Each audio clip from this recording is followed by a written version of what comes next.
SEO. I know one SEO joke. Okay, let's hear it.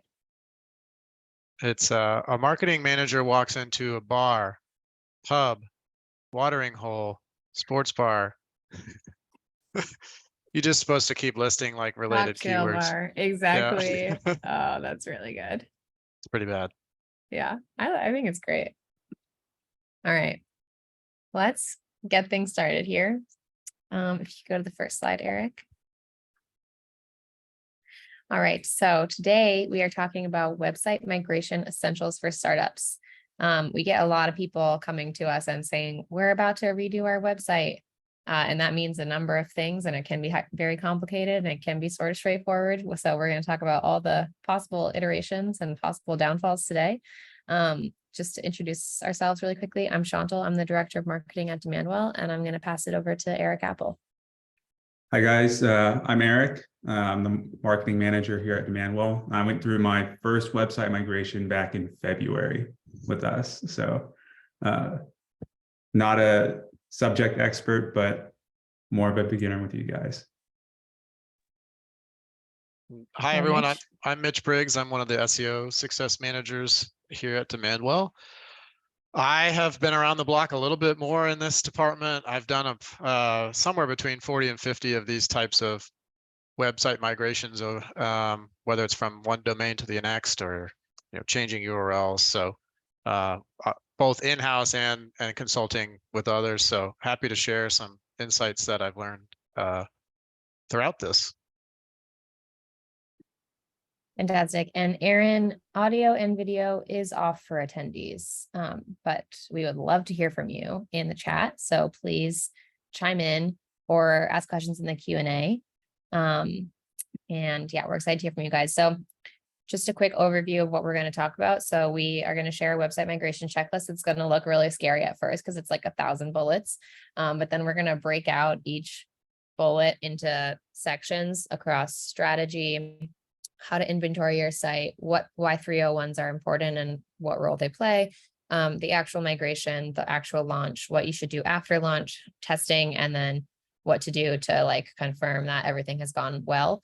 And yeah, please ask questions. We really, really love it when these are super, super collaborative, and we always prepare content, but I would be happy if the whole time we just answered your questions about website migrations also. So let them fly.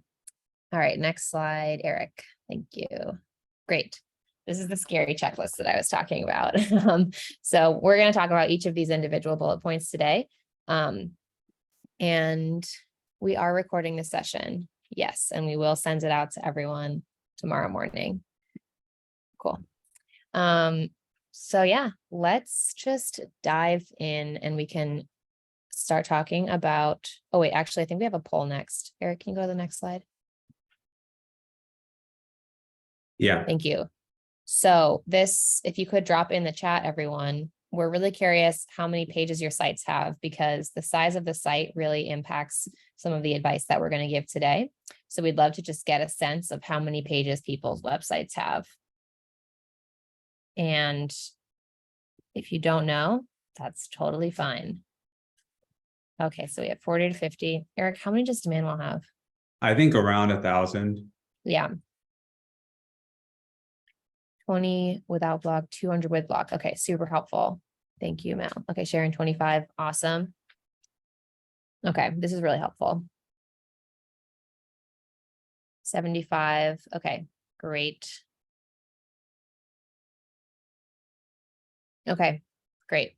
Was really hoping for 1 million or so from someone.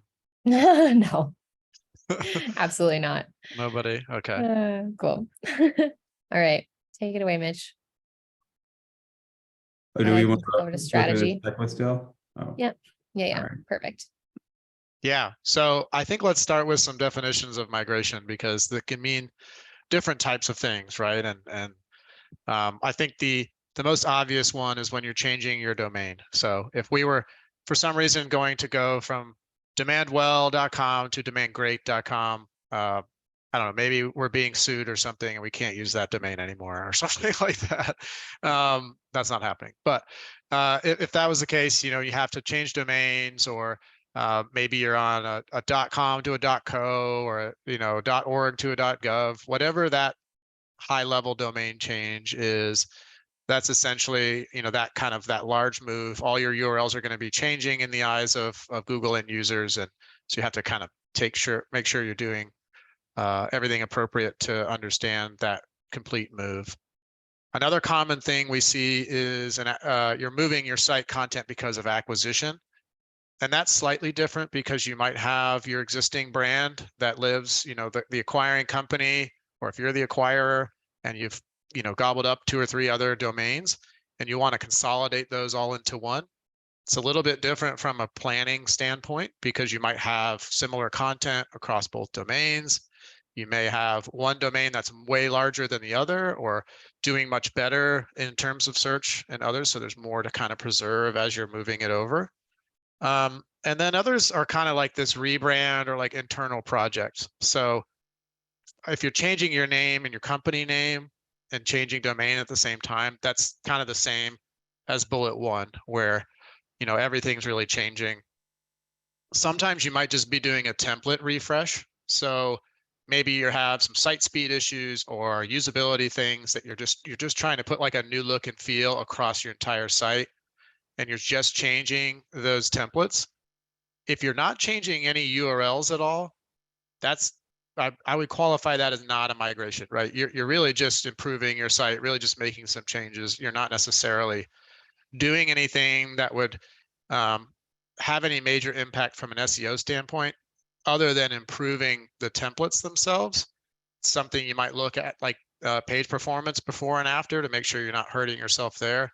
Mobile usability, things like that. But for the most part, that's a different set of activities versus kind of a full-on migration. Similar to that is a CMS change, and this where it gets a little bit more tricky, because oftentimes people are changing. Maybe you're going from WordPress to Webflow or Squarespace to WordPress, or however, you're just changing the kind of underlying systems your website's built on. You can do that without changing URLs at all. But oftentimes I see that happen because you have to build an entire new site within that CMS or migrate it into there. Sometimes you can import and do a lot of that automatically, but a lot of times you have to go page by page and rebuild it in the new CMS. You can make some mistakes in thinking, okay, that blog is now / this or / that, and you kind of change names or you mess something up. So even if you're not intentionally changing your URLs, doing a CMS change, it's important to make note that if you do, or kind of check before and after to make sure you didn't change any URLs accidentally. So those are the ones that we think of, but yeah, if anyone has other types, we can talk about those as well.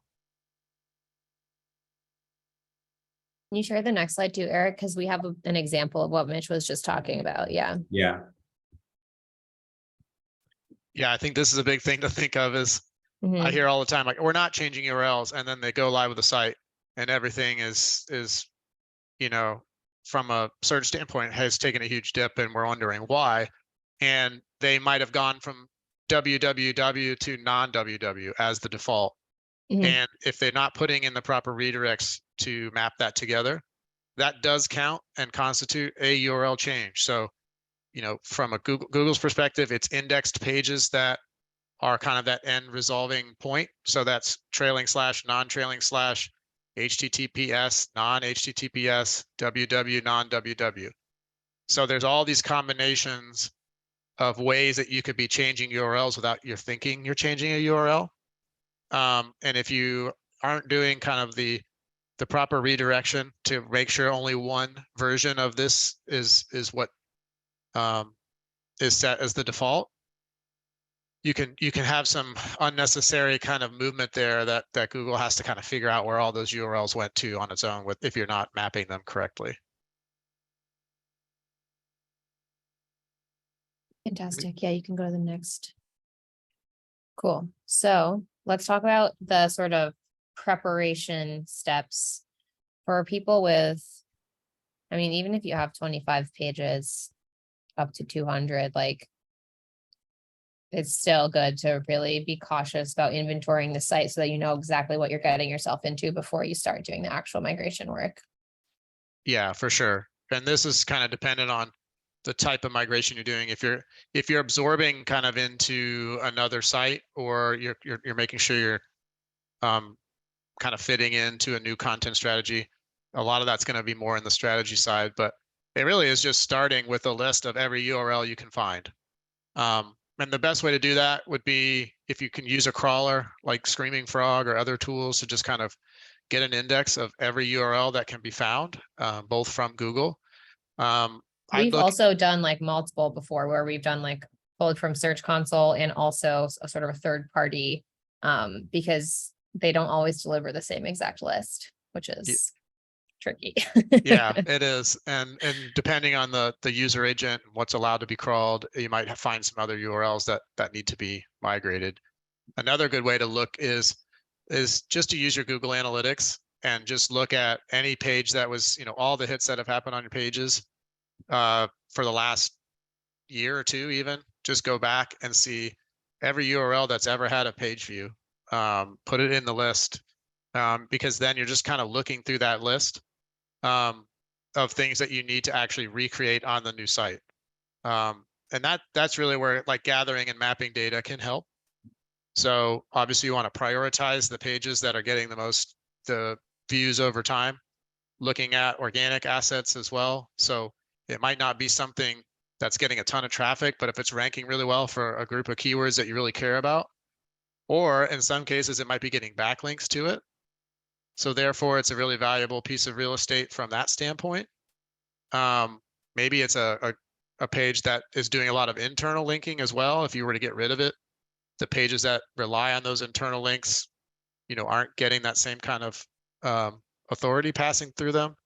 All of that are things to consider as data points to basically go through one by one and say, are we going to, keep this on the next site, or are we just going to redirect to something, maybe consolidate? It's kind of a good time to do some content auditing as well. Mhm. And maybe there's things you can consolidate in the future. All the landing pages like in the world. Yeah, if you're Take one a of those look. that just clones a lot of landing pages, has a lot of webinar signups, things like that, all of those things, all of your forms, all of those things that you're kind of taking inventory of everything that you're going to need to rebuild onto the new site or migrate over. Yeah, so this step is really about actually getting the full picture of what's on your site, what's performing today, what might be like old dead pages that need to be either updated or redirected. And Yep. And unfortunately, I don't know anything better than just a good old fashioned Google Sheet or spreadsheet to just kind of put all this stuff together. that's what you we could use. just keep adding columns to give you more data to help you understand, the value of every individual URL, and really, figure out it from there. We also Subdomains noticed too. a lot of wonky stuff too of like, you have a page that's like demandwell.com/services. I mean, it's kind of to your point before, like those kinds of link changes, like you can kind of accidentally publish things that have, it's like supposed to be the same page, but one of them has an S after webinars and one doesn't. And it's just like messy, like every website is kind of like trending toward chaos. So Yeah. this is a good opportunity to take note of that and clean it up. But that goes into the next point, right? About mapping 301s to the website migration. Right. Yeah. I remember running into that a couple times with our migration where we had pages that it was service versus services, and there were two different pages, but the content was identical, and we wanted to consolidate. Like, how does that even happen? I don't know. Well, You don't know. a good place to start too is your existing 301s that you have. So you might have already, maybe it was an old page that was service and then you changed it to services and you 301'd it. And now that you're going to migrate over, that's going to break because it's no longer going to the right place, or it's going to create like a daisy chain of multiple 301s. Mhm. And so that's another thing to clean up and take inventory of, is looking at all the 301s that you have set up today. And even if, they're still going to work if you went from services to service and then that goes to the next place, but you're creating multiple jumps, and which is kind of unneeded, strain on servers and Google's algorithms to figure, or crawlers to kind of find that end state. I've seen some that have like 16 URL redirects happening because they keep migrating. It's better just to kind of cut out those middleman redirects and just try to end-to-end map things one-to-one. And Mitch, there's a question in the Q&A that's asking about that, where if you have internal linking from a blog going to another page, if that URL updates for that destination, you'd want to update in that internal link to change the URL to the new URL. Yeah, I think a best practice, it's probably, it may be something you can do a post migration to go back through and then clean up those internal links, because they're still going to work to the user, right? Even if it's pointing to the old domain and you redirect it back, let's say, within a blog post, you have a certain word linked. I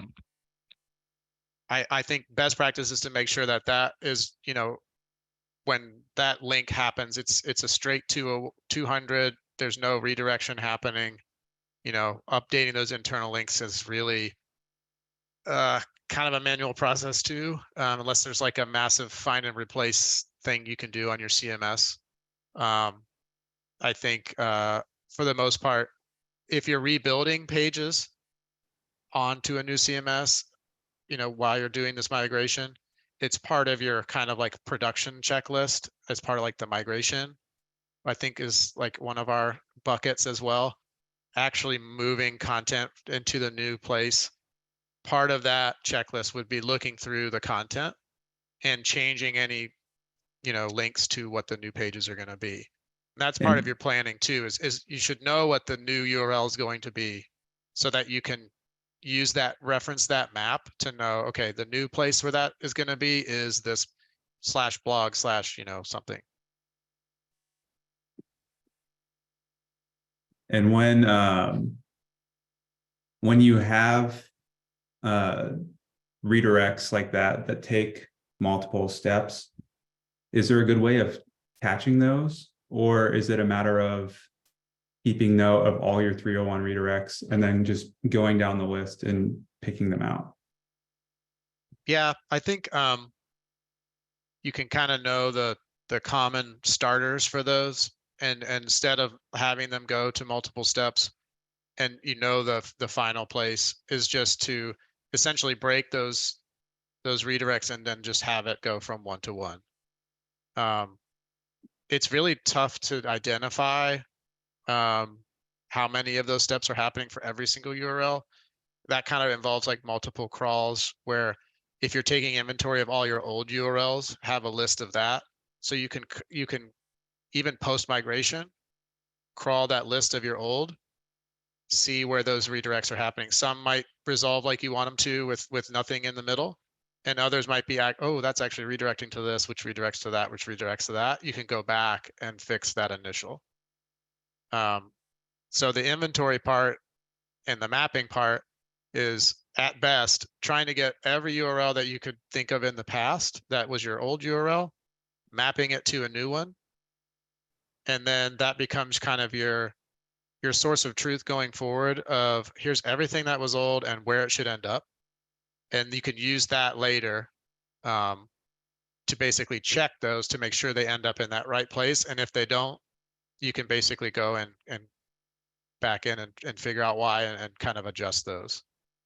Yeah, you're reminding me why I didn't have fun doing the website migration. Yeah, this is a painstaking part, and hopefully if you only have 50, 75 URLs, like some of the are saying, it's a little less, but it feels good when you're done.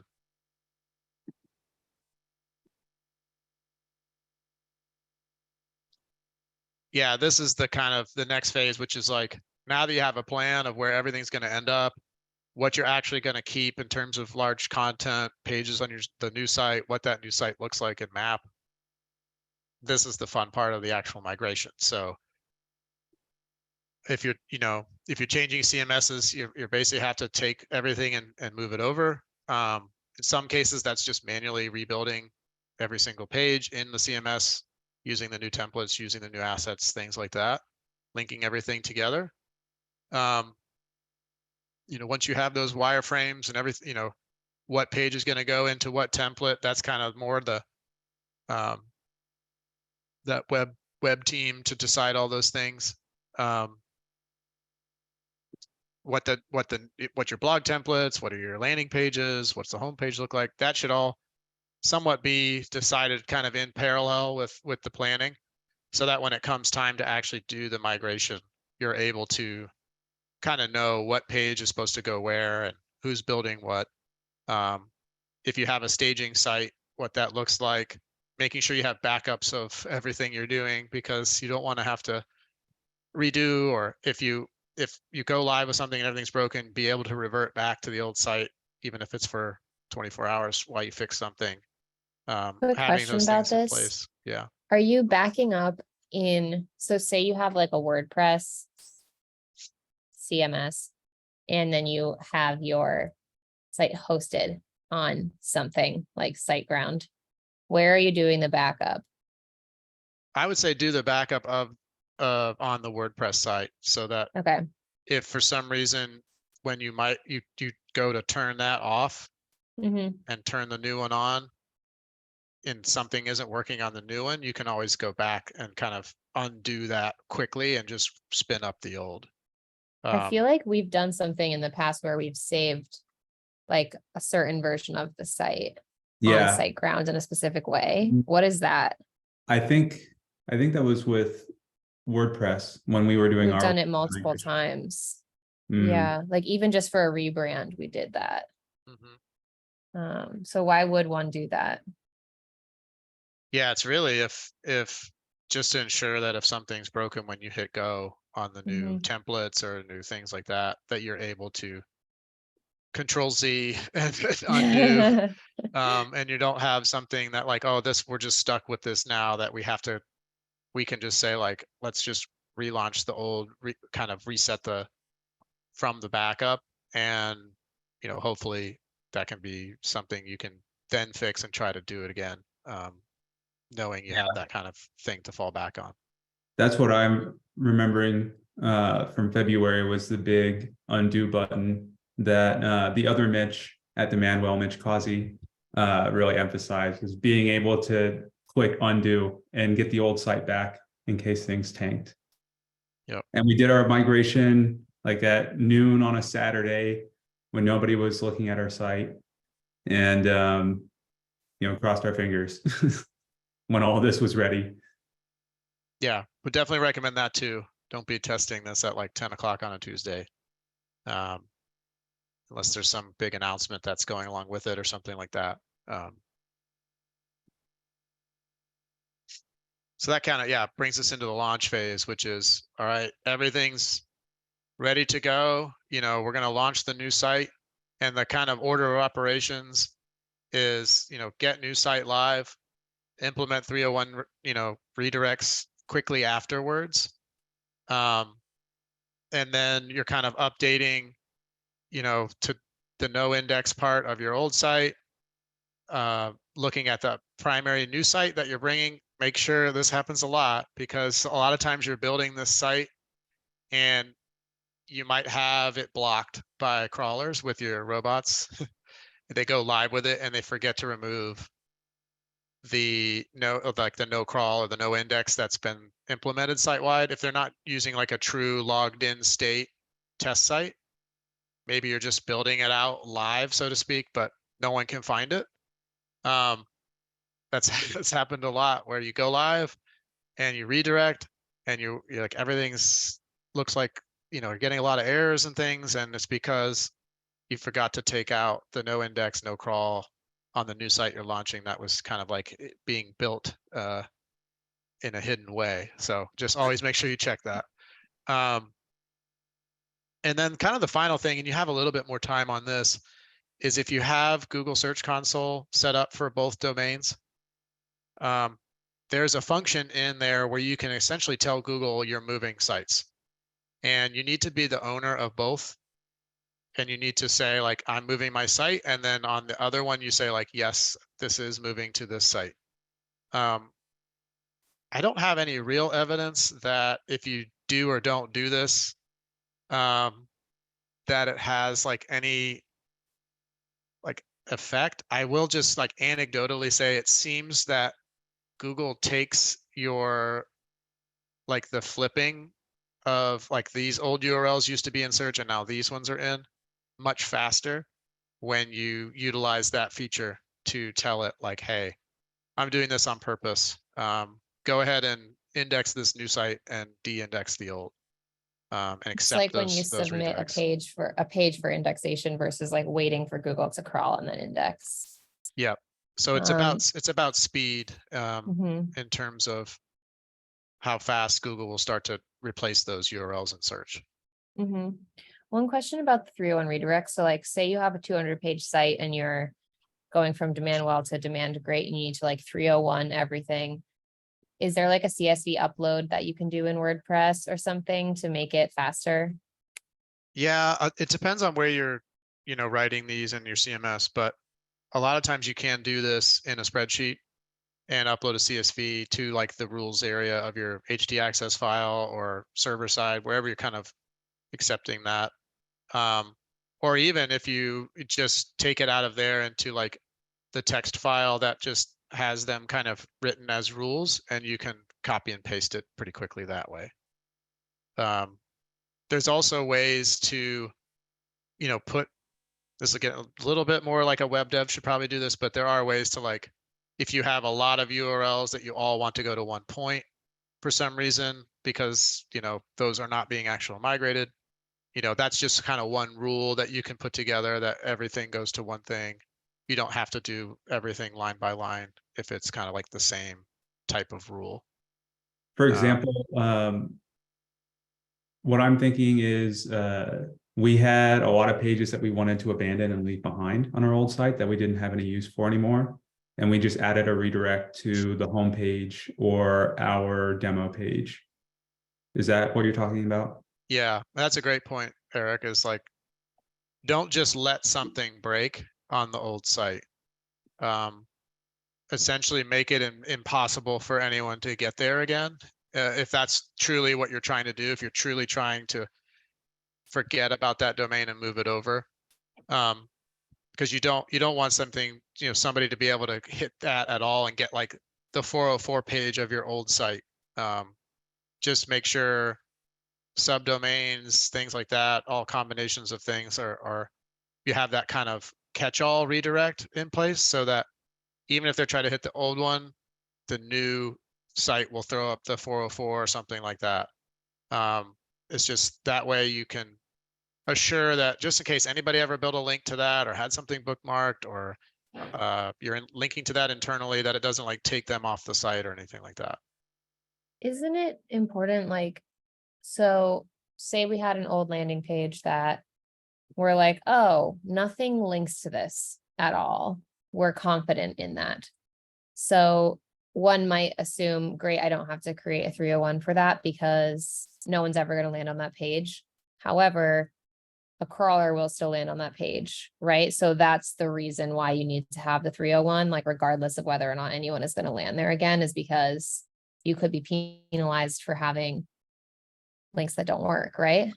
Yeah, how does that work? It's less about getting like a true penalty, right? I think it's more really so that you can feel like you've cleaned up everything of the old domain. There's nothing even from an old, it's more kind of like a brand thing. No one can kind of find the old brand if you're changing your name. You really just want to make sure everything's cleaned up and over there. We got a question about redirecting old pages versus unpublishing them. If there's a difference. It's really both. I would unpublish and redirect is essentially what you're doing. If you just let it unpublished, it's going to break as a 404. And so if, once that's down, anyone that's trying to access it will just get a 404, and that 404 will probably be on the old domain if you don't have kind of a catch-all redirect. So definitely, you don't even need to unpublish it really, because it can't be accessed if there's a 301 in place. So it's somewhat unnecessary to go through and unpublish all your pages. I would just put the redirect in place, and eventually you can sunset that entire CMS there, as long as the 301s aren't residing in that service. They should be kind of up at the higher, DNS level. So you don't have to like maintain or pay for double CMSs or anything like that over time.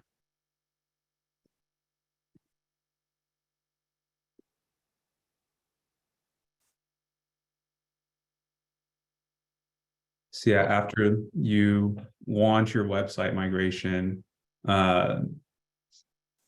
testing comes afterwards, right? To just test and wait. Yep. So that's where your like old inventory list of old URLs comes in handy. And a crawl or two, you can just say, hey, crawl all these pages, tell me what you find, and see if the 301 redirect is happening correctly. Compare that to what you want to be happening. Continue to monitor that. Look in your Google Search Consoles as well to see it. You should see that one start to zero out in terms of the number of impressions and clicks it's getting on a daily basis, and the old one and the new one, climbing up, kind of benchmarking. Hey, I used to get 250 clicks a day and 50,000 impressions a day. Now I'm getting 175 and 25,000. Give yourself 6 weeks to 2 months before you make that true comparison, because you're going to find some things. It's going to take some time for that kind of change to happen. And for everything like the dust to settle, for Google to understand, okay, I used to like this page, you moved it over here. Do I still like it? Your domain authority is going to change. There's just a lot of things that change as a part of a migration. So don't expect to kind of look at it 5 days later and say, oh no, it's not the same. Because it's just very rare that it is that quickly. Give it 6 weeks to 2 months to really look at, and before you do that comparison. But during that time, run through that checklist of all your forms. Be definitely looking at that stuff a lot sooner. If you're seeing dips in leads, if you're seeing dips and things like that, I would react to that more, because that might be something's wrong with certain systems, forms, email notifications, automations, all that fun stuff that needs to be rewired. There's Yeah, a really good point in the chat about setting up daily emails from Google Analytics for 404 errors. And I'm sure there's like a host of things you can do that are similar to that. Yes, that is. Yeah, keep looking in there to see what pages are being hit, what pages are breaking.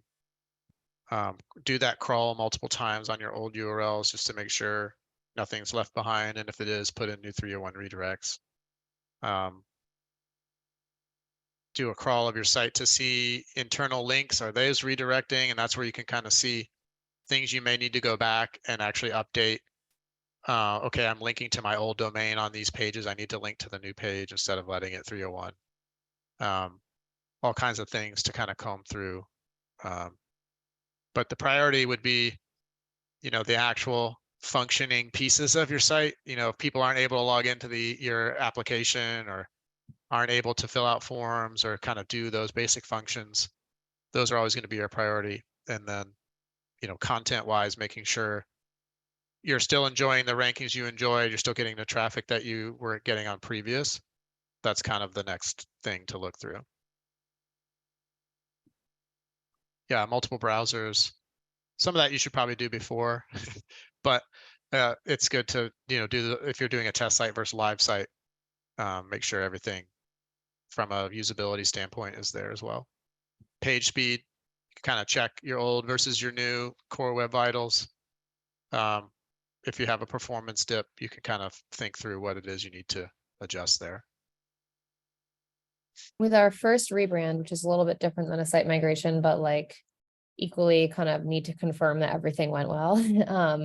I'm pretty sure we like split up our spreadsheet of pages across like 6 people and said, okay, you look at these 30 links, you look at these 30 links, and just like see if you see anything weird. Like, Mhm. and sometimes just like having that, you can then just like really feel good that everything actually is okay, you know?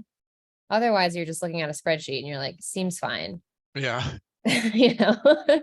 yeah, Yeah, it with our blog, we were basically transitioning from a template theme over to a custom built theme, and that was why we were doing our website migration this year. And with our blog, when we just looked at the blog after the migration, we noticed that the text from the HTML from the template theme was still left over on our blog, and so there's this big block of HTML text at the top of our whole blog. And we had to go through and manually just delete that text because crawlers were even reading that and thinking that the page was broken because there was just raw HTML. So things like that, just getting eyeballs on the pages, testing them these different ways. yeah, those are things that won't show up in a spreadsheet for sure. The other thing too is when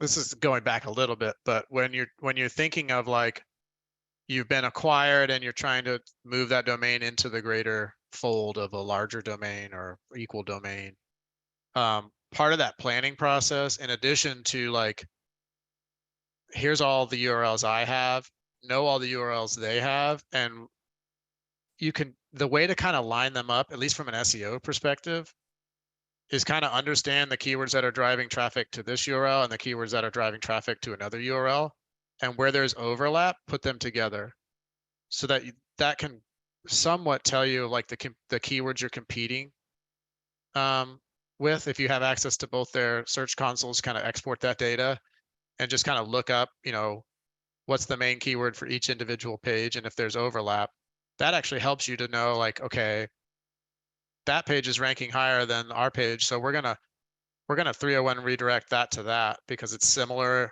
Google likes it for similar keywords, and put those things together. And sometimes you can even take the content from there and add it to that page to make it even, more relevant or a better page experience. The other thing that I wanted to point out too, especially in that situation, a lot of times what will happen is you'll have an old domain or the old product and all the branded search that comes along with it. And you'll have the new one, and they're getting rid of the domain, like the actual brand name.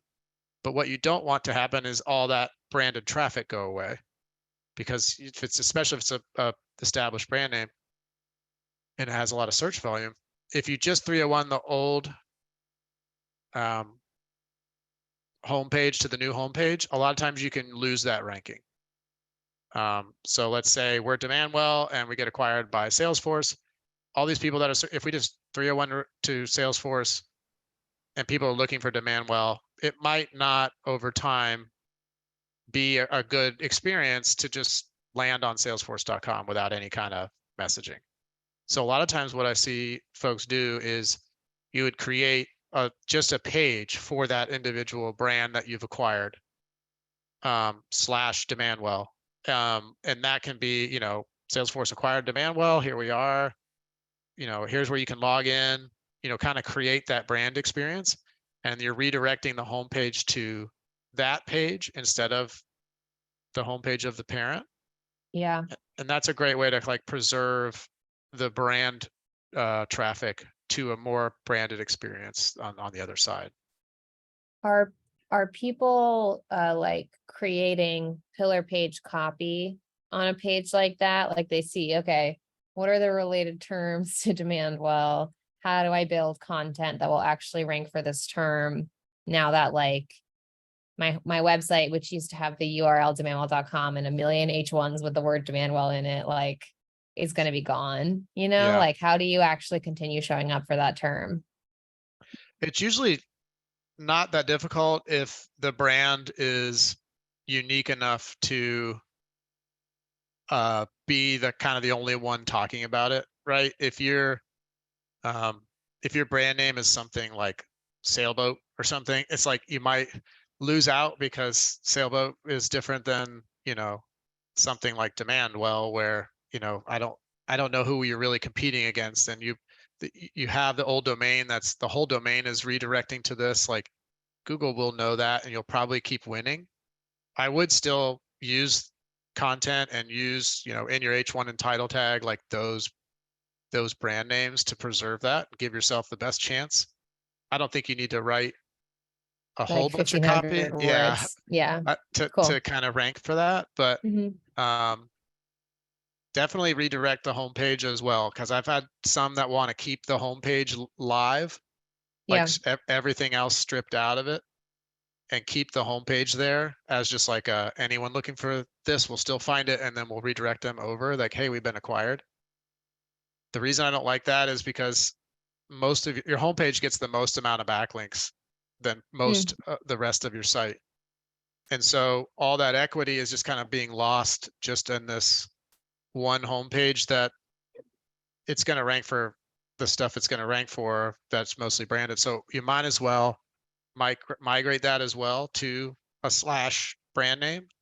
And that way the new domain that's, absorbing the smaller one will also get all the good backlink goodness that will then permeate throughout the rest of the site.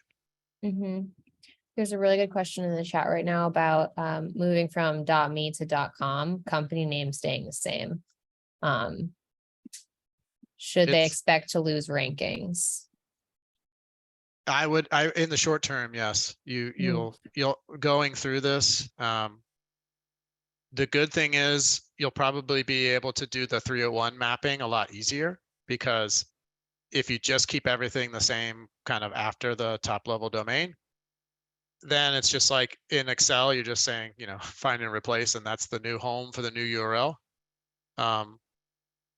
But yeah, you'll still need to do the redirection. You'll still need to claim the new domain and Search Console. It's kind of the same as if you were to change to a completely new name. It's less work probably from the migration and name changing part of stuff. But yes, the 301ing will still need to be there, and I would expect to see a temporary, 4 to 6 week dip while you start to climb back into where you were previously. But that's a good question, Mel. Yeah, great question. Should we talk about watching, waiting, reacting? Yeah. We got into it a little bit, but yeah, it is, make sure you're looking first and foremost for like those conversion metrics and looking at traffic for the first 2 weeks to make sure at least things are coming back up. If they keep going down and it's not being replaced on the other side, that's a cause for alarm of, something's happening with redirects, or Google has not liked where we are trying to point people to, or something like that. And then conversion wise, yeah, that could be, I would see a dip. Just if traffic dips, you can maybe say conversions dipped a little, but if they're falling off a cliff, that might be something actually is broken from the forms or how they're connected to your HubSpot or whatever you're using. And then, yeah, if we're using Hotjar on a site and you're not using it like you're paying for something that was on the old site, those types of things to make sure you're canceling or migrating any of those. Was there one on Demandwell? We were kind of like, Yeah, we had a bunch of code in the footer that our web developer didn't realize like needed to stay. And so we lost a ton of we used Chili Piper and it wasn't working. We were like, why isn't Chili Piper working? It's like, oh, because there's no code on the site anymore. yeah, Things like that. Yeah. yeah, all those little snippets or things that tracking and make sure especially I think a lot of times people will put them in the header or footer as part of a template. They change the template and that's, didn't get included as well. The other thing that's I think worth watching out for is if you start to rebuild the site at a certain point in time, it's like a month before you actually launch, any changes that you make to the footer or header or like pages that you add over that time, like those might not make it into the site migration because someone has started working on this and they did the site crawl and they're basing all of their work on like your site 1 month ago, but you're constantly doing new things. So that's just something to keep in mind as well. Yeah, I remember that. I did all this Yeah. work to make a landing page for paid ads. And it was in the month that we were working on our website migration, and I forgot to add it to the spreadsheet for our migration. We hit the button, launched, and it was gone. Yeah, we lost landing pages and we also like, we ended up looking at an older version of the site to get the Chili Piper code. Cause of course we hadn't like saved that anywhere. Like that would have been good, but like who actually does that? No one that I know. And so it was an older version of the code also. So then we had to like chase down like, okay, what have we changed about this in the last month? So yeah, that can be Mhm. a bit of a bummer. Big thing to think of, and you just reminded me of it, Eric, was Google AdWords will not let you redirect. So you can't put a URL in as the destination of an ad and just have it redirect somewhere else. You have to have the end state URL actually in each individual ad. So that's part of a migration too, is any ads you have, especially on Google AdWords, because they'll just stop running the ads. I'm not sure about social ads. I think they'll let you redirect, but it depends on the platform. If you have all these other paid ads that have these URLs in them, manually update them so that they go to the final new destination. That's a bit of something that I've had happen too, where you forget, oops, we forgot about Google ads and they all stopped running for 2 weeks. So yeah, make sure you replace those as well. And from a social standpoint, yeah, it's great to use this as an opportunity once you feel like you've given yourself 24, 48 hours that everything's been checked of like, okay, everything that's old goes to new, update all those social profiles, shout it from the rooftops that, hey, we have a new site, it's now here. All of those are just really good signals that help people understand that you have a new site. And then I think search engines as well start to see that activity and know that you've done this on purpose and start kind of ranking you where you were. As opposed to doing a website migration on accident. Well, I think I've seen 301s going to the wrong place, and that's when Okay. I've been thankful that Google didn't react as quickly as I thought they would. But until you have to fix each one of those, I think everybody, it was like the old site, they just redirected everything to the homepage of the new site. And Okay. they didn't mean to do that. So Whoops. yeah. So make sure that one-to-one matching is really key for the speed at which Google will replace your existing content with the new content and continue to rank it in the same spot or at least close to it.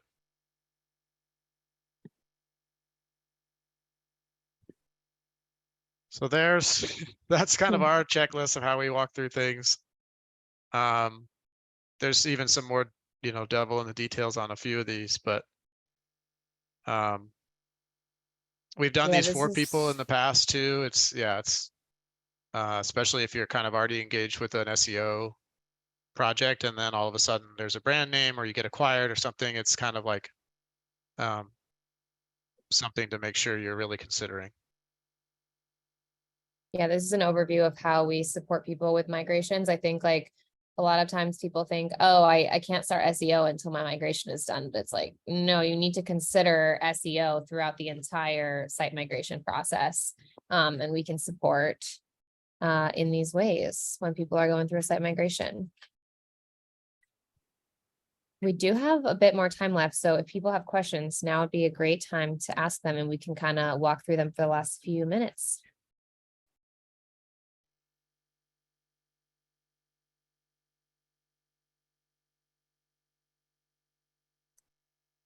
Webflow. Webflow, yeah. Yeah, I have a few folks that I work with Webflow. I'm not as familiar with it as WordPress because at least I haven't had my hands in the dough, so to speak. But I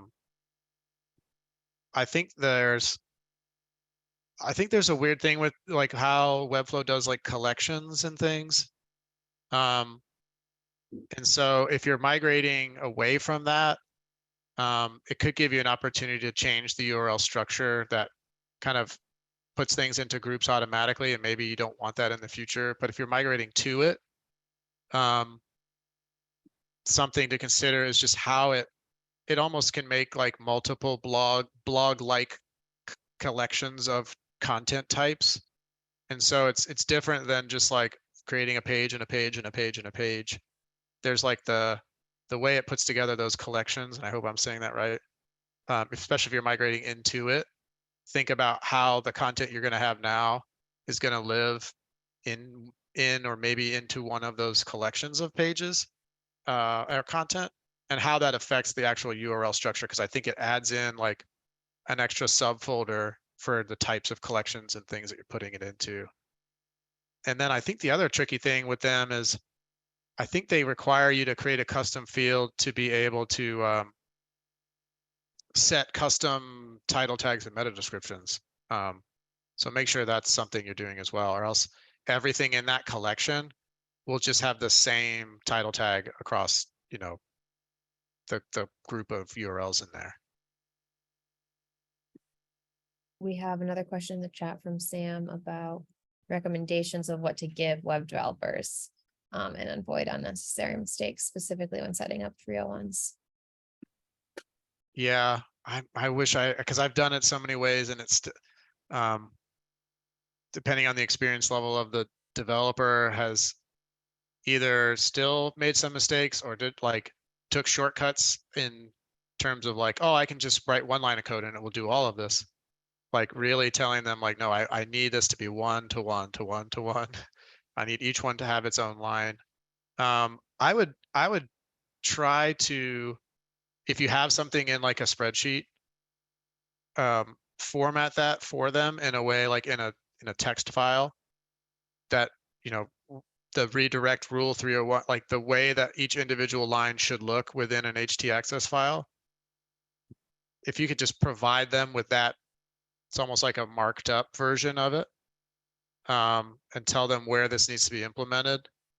That seems to be the best that I've been able to like clearly show them, you know, this is the amount of redirection we need to have happen, and here's it all written up for you, and it should go a little bit smoother that way.